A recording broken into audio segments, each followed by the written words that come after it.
Bismillahirrohmanirrohim. Assalamualaikum warahmatullahi wabarakatuh. Halo semuanya, selamat berjumpa kembali pada video pelajaran Pendidikan Agama Islam dan Budi Pekerti. Bagaimana kabarnya teman-teman? Semoga tetap sehat dan semangat untuk belajar. Mid semester telah terlampaui. Nah, di video kali ini kita akan melanjutkan pelajaran pada term 2. Untuk pembahasannya, tonton terus videonya ya. Pada kesempatan kali ini, kita masih belajar di pelajaran kelima tentang keteladanan Rasulullah dan sahabatnya.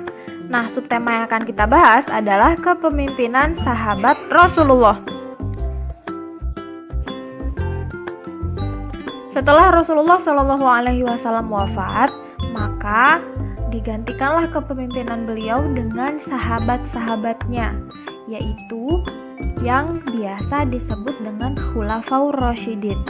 Artinya, khalifah itu adalah pengganti, pemimpin atau penguasa, sedangkan Ar-Rasyidin berarti mendapatkan petunjuk. Tugas utama Khulafaur Rasyidin pada saat itu ialah menjadi panglima pasukan Islam, memimpin sholat Jumat, dan menjadi khotib. Selama masa khalifah atau Khulafaur Rasyidin, kepemimpinan Islam pada saat itu dipimpin oleh 4 orang yang berjasa. Yang pertama adalah Abu Bakar As-Siddiq, kemudian yang kedua Umar bin Khattab, yang ketiga Utsman bin Affan, dan yang terakhir adalah Ali bin Abi Thalib. Oke, di sini Miss Uni mulai membahas satu persatu ya. Kita mulai dari khalifah yang pertama dulu, yaitu Abu Bakar As-Siddiq. Jadi Khalifah Abu Bakar ini lahir pada tahun 571 Masehi. Beliau termasuk dari golongan As-Sabiqunal Awwalun. Apa itu As-Sabiqunal Awwalun? As-Sabiqunal Awwalun adalah orang-orang yang pertama kali masuk Islam. Kemudian masa kepemimpinannya pada saat itu terjadi selama 2 tahun 3 bulan. Selama memimpin, beliau itu adalah orang yang suka bermusyawarah ketika membuat keputusan, tidak sombong, dan senantiasa berpihak pada masyarakat miskin, serta mendirikan Baitul Mal untuk mengatur keuangan negara. Meskipun kepemimpinan Abu Bakar tergolong singkat daripada khalifah yang lain, namun jasanya tetap dapat menjadikan Islam lebih maju lagi. Selanjutnya, khalifah yang kedua adalah Umar bin Khattab. Jadi Umar bin Khattab ini merupakan khalifah kedua, menggantikan posisi Abu Bakar As-Siddiq setelah beliau wafat.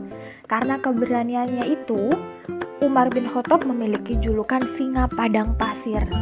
Masa kepemimpinannya berlangsung selama 10 tahun. Ketika memimpin, beliau dikenal sebagai sosok yang adil, tegas, dan bijaksana. Sosok pemimpin yang hidupnya sangat sederhana. Dan yang paling berkesan dan dapat dirasakan hingga umat muslim sekarang ialah beliau yang menetapkan kalender Hijriah dimulai pada tanggal 1 Muharram sebagai tahun barunya. Kemudian, khalifah yang ketiga adalah Utsman bin Affan. Beliau merupakan sosok yang sangat dermawan. Hal ini dibuktikan bahwa beliau pernah memberikan gandum yang diangkut 1000 unta untuk membantu kaum miskin pada saat musim kering. Jadi kepemimpinan beliau ini tergolong yang paling lama, yaitu sekitar 12 tahun. Kemudian selama memimpin, beliau telah berjasa dalam mengkodifikasi atau membukukan Al-Quran. Makanya Al-Quran kita saat ini dikenal sebagai dengan Mushaf Utsmani. Kemudian beliau juga berjasa dalam merenovasi Masjid Nabawi dengan memperluas dan memperindah bentuknya. Lalu, khalifah yang terakhir adalah Ali bin Abi Thalib. Jadi Ali bin Abi Thalib ini merupakan putra angkat Rasulullah. Beliau adalah sosok yang berani, dan hal ini dibuktikan ketika beliau menggantikan Rasulullah tidur di ranjangnya. Padahal pada saat itu pemuda kafir Quraisy ingin menyakiti Rasul, bahkan membunuhnya. Namun Ali bin Abi Thalib dengan berani menggantikan Rasulullah untuk tidur di ranjangnya. Ali memimpin mulai tahun 656 Masehi sampai 661 Masehi, sekitar 5 tahun lamanya. Ketika memimpin, beliau itu mengharuskan pegawainya bersikap jujur, cakap, dan bertanggung jawab. Selain itu, Ali juga berjasa dalam memajukan bidang ilmu bahasa dan juga mengembangkan bidang pembangunan, terutama di bidang keilmuan.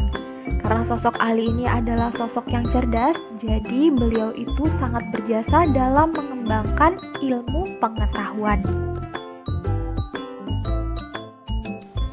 Baik teman-teman, itu tadi video pembelajaran kita kali ini.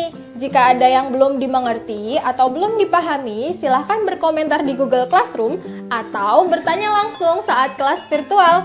Terima kasih. Wassalamualaikum warahmatullahi wabarakatuh. Bye-bye.